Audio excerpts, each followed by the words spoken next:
જગતમાં કોઈથી ડરમાં,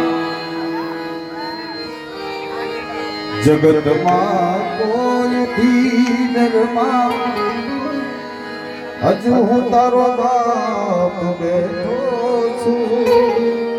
જગતમાં તારો બાપ બેઠો છું. કારણ કે એને વસ્તી હાથું કર્યું, મારી નાય હાથું કર્યું, પણ આ નારોલની નાય હાથું તો કર્યું, પણ ઓપરી નાય આવે ને એનાય દુઃખમાં ભાગ લેતો એની સ્વભાવ.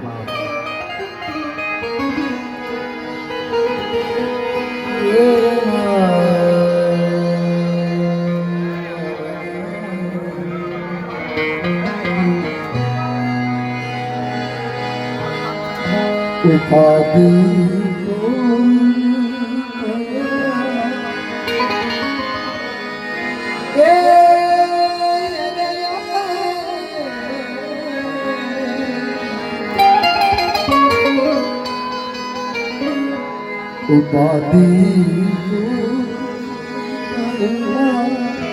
હજી હું બેઠો છું.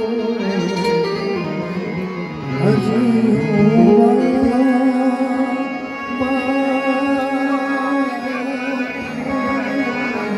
જય ભાઈ.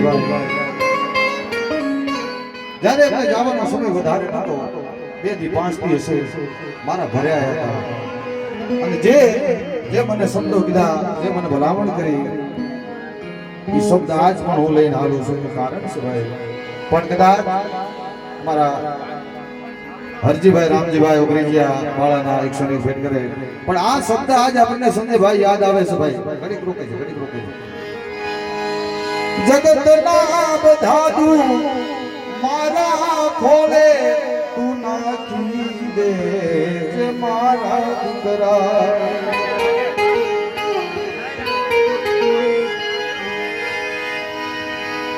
એ જગતના દુઃખ મારા ખોલે નાખી દે.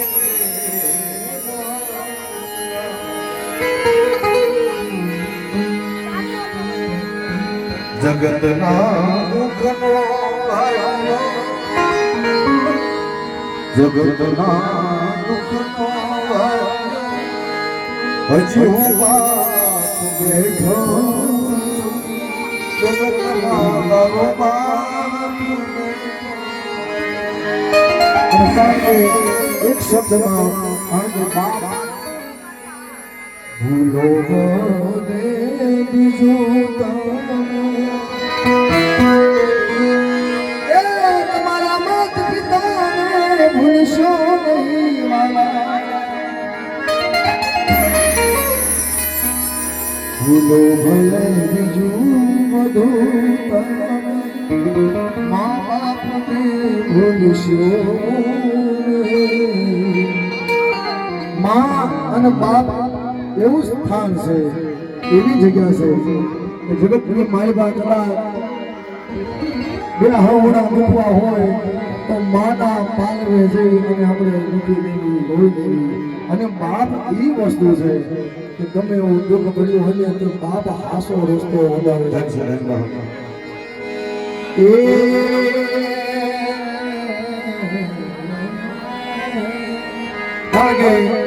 મેં પહેલા જ રાતે કીધું તું બાપ કે આ જગ્યાની મારી પાસે સેવા છે ને એ ધબકાય છે ખૂબ જગ્યાએ.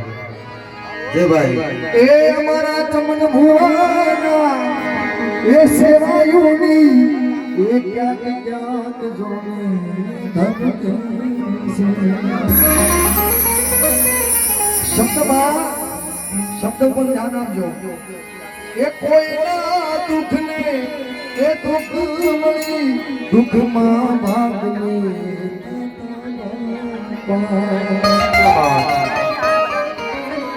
અડધી રાતે પણ આવીને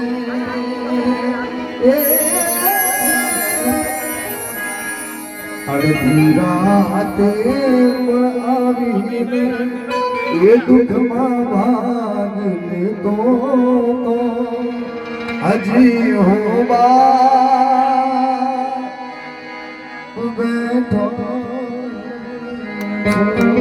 ભાઈ એક શબ્દનો તોલ છે ભાઈ, કારણ કે એમને ચમન હોવા કઈ નથી ગયા કે આ જગ્યામાં મેં સેવા કરી તો મારું ગૌરવજો, પણ અમારા અંતરમાં આ જાગ્યું છે અને એ ભદ્ર કાઢીએ જગાડ્યું છે, મારી ગેલરી દગાવડીએ જગાડ્યું છે, તારે ગવાય છે. પણ કદાચ એનો અંતરનો અવાજ તો અહીંયા સુધી પહોંચી જાય, તમને કહે છે બાપ, જગતને કહેતા હતા તો તમને ન કહે. અંતરથી અવાજ દેગે તુમારા દીકરા, અંતરથી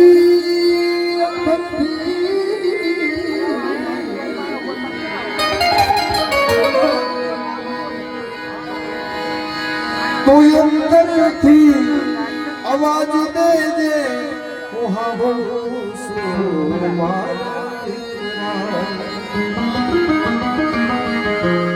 એ તું અંતરથી મને યાદ કરજે હું આવીને ઊભો છું તારા દુઃખનો ભાર